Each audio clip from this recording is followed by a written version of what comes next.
তো হাই বন্ধু বান্ধৱীসকল, মই আজি আপোনালোকৰ ওচৰলৈ লৈ আহিছোঁ মাজুলী উত্তৰ কমলাবাৰী সত্ৰৰ ৰাস মঞ্চ। তো বলক বন্ধুসকল, ভিডিঅ'টো আৰম্ভ কৰোঁ। তো মই প্ৰথমতে আপোনালোকক দেখাব বিচাৰিছোঁ মাজুলীৰ উত্তৰ কমলাবাৰী সত্ৰৰ ৰাস মঞ্চৰ কাষত থকা যিটো পুখুৰী, বিশেষকৈ ৰাসৰ সময়ত যিটো নেচাৰেলভাৱে দেখুওৱা হয় ইয়াতে দৃশ্যটো। তো বন্ধু বান্ধৱীসকল, আপোনালোকে নাভাবিব যে লেতেৰা পুখুৰীটোত কেনেদৰে ৰাসৰ দৃশ্য দেখুওৱা হ'ব। এইটো সম্পূৰ্ণৰূপে চাফ কৰা হ'ব যেতিয়া ৰাস চাপি আহিব ওচৰত। তো মই দেখাই আছোঁ ইয়াৰ সত্ৰৰ গেষ্ট হাউচ হয় আৰু ইয়াৰ ৰাস মঞ্চৰ কাষতে আছে। তো আপোনালোকৰ যদি ৰাস চাব মন আছে ইয়াতে আপোনালোকে ৰুম বুকিং কৰি ল'ব পাৰে আৰু ৰাস চাব পাৰে।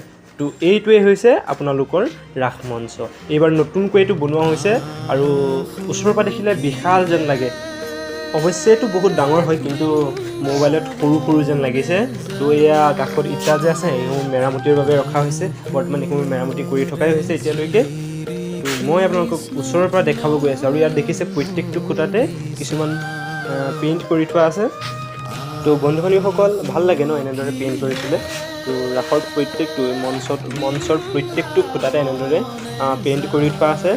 তো আপোনালোকে যেতিয়া ৰাস চাব আহিব ইয়াৰ প্ৰত্যেকটো খুঁটাত লক্ষ্য কৰিব, তেতিয়া দেখা যাব।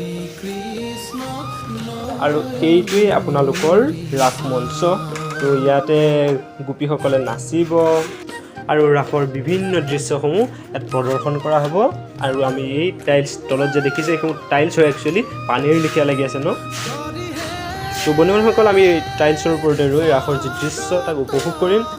তো গতিকে বন্ধু বান্ধৱীসকল, আজিৰ ভিডিঅ'টো কেনেকুৱা লাগিল কমেণ্ট কৰি জনাবচোন। যদি ভিডিঅ'টো ভাল পালে তেন্তে লাইক কৰিবলৈ নাপাহৰিব আৰু যদি চেনেলটো নতুনকৈ আহিছে তেন্তে চেনেলটো ছাবস্ক্ৰাইব কৰি লওক মাজুলীৰ বিভিন্ন ধৰণৰ সা সম্পদসমূহ চাবৰ বাবে।